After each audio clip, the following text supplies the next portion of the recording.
One has to remember that Jawara has been here for 30 years. For 30 years, he has been a special friend of the British authorities. He spends most of his time in Britain playing golf at the expense of the Gambian state. He has assets in Britain, and our investigations into corruption have shown that most of the money stolen from the Gambian coffers are deposited in British banks. The setting up of the Crude Oil Commission has sparked up this reaction. We understand the reasons why. That they set up, the Nigerian government under ECOWAS protocol has agreed to supply the Gambia, to give to the Gambia in form of financial assistance, crude oil that the Gambia can either sell if directly or refine it. But since we don't have a refinery, the crude oil has to be sold to sold outside to countries that have a refinery. And we are talking of 20,000 barrels of crude oil a day from 1983 to 1990. These Gambians were not aware of this. And a limited liability company called the Gambia Oil Company, which when you mention to Gambians, they stare at you as if they have seen a ghost, was established in the Gambia. All the managing directors were British. Members of the board of directors were British. And none of the proceeds of that crude oil, the total of which amounted to over 16 million barrels of crude oil, were ever deposited in the government treasury. The company that was contracted to trade with the oil is called a civil trading, a company registered in Latin America, Panama City in Panama. So everything was diverted, and even though the intention of the Nigerian government was for the Gambia government to sell for development projects, to develop the rural areas, the money is diverted. And all the money, we have evidence, has been stashed in British banks.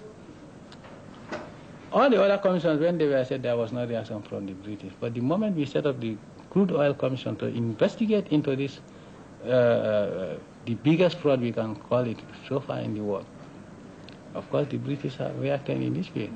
So my perception is that it is in reaction to this particular commission and nothing else. We still haven't been told exactly why the British have taken the decision. But of course, people are speculating that it has resulted from a number of factors. First of all, it would appear that the British do not seem to like the decision by the AFPRC government to restore or attempt to restore diplomatic relationship with Libya. The Libyans have not yet even presented their letters of credence. And these negotiations have been going on since under Jawara. We as a government, a sovereign state, we don't want to do things under the carpet. These are negotiations that have been formalized by the former regime discreetly.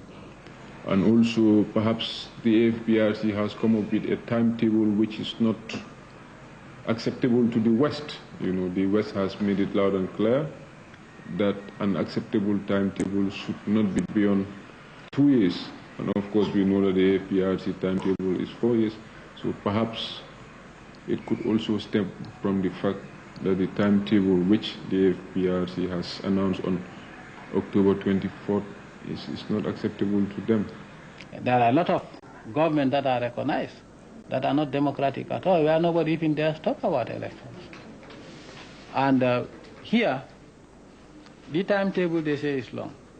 We've charted it out because we don't want to create an atmosphere of instability. To try people for corruption that has been going on for 30 years, you cannot do it in 6 months. You cannot do it in 12 months, taking into consideration that it has to go through a due process of law. This is one thing. And we did not just come to make a clean sweep of Jawara's regime just for another corrupt politician to come in.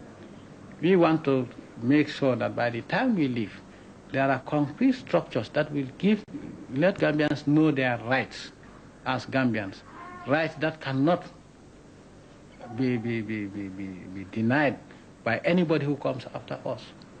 And for 30 years there has been no development. The government did not build a single hospital. The government did not build even a single school, be it primary or much more high school. The roads are terrible, you have seen them. When they came into power, the amount of people who came out in the streets to manifest must have shocked most of us who were in the former government. The sensible thing would have been if our former government had that type of support, which we thought we had, then members of our party, members of our government, would have also come out in large numbers to demonstrate in support of our government. The outside world should take note of what is happening here internally, because that is what is fundamental. All that they can do is secondary to what we can do here. Even if they have millions and billions of dollars, as long as the conditions here are not propitious to change, dollars cannot change this place. So as long as we are working, in spite of the difficulties, to bring about the necessary change, the outside world should take note of that. If any ambassador had been following events properly, you will see that unlike many countries, here in the Gambia, people have been vocal. People did not just accept things as they are. People have been challenging the situation to a point where they have established relations of respect with the government which exists. And that's the most you can expect from a government. And where that respect exists, it can be converted into something else, into the basis for national dialogue to solve a problem. Of course, they may have limitations as to how to manage society, but they would not deliberately destroy this society because they are part and parcel of this society. So from that point of view, I think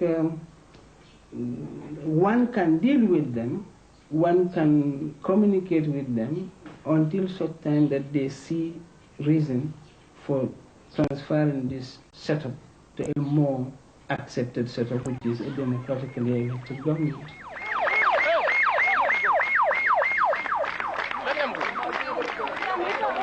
Politiska partier är förbjudna tills vidare. Sidi Ajatta och Halifa Saleh arresterades i somras för att de fortsatte att ge ut sin tidning. Men den rättegång som hölls vann de och nu kommer tidningen ut igen.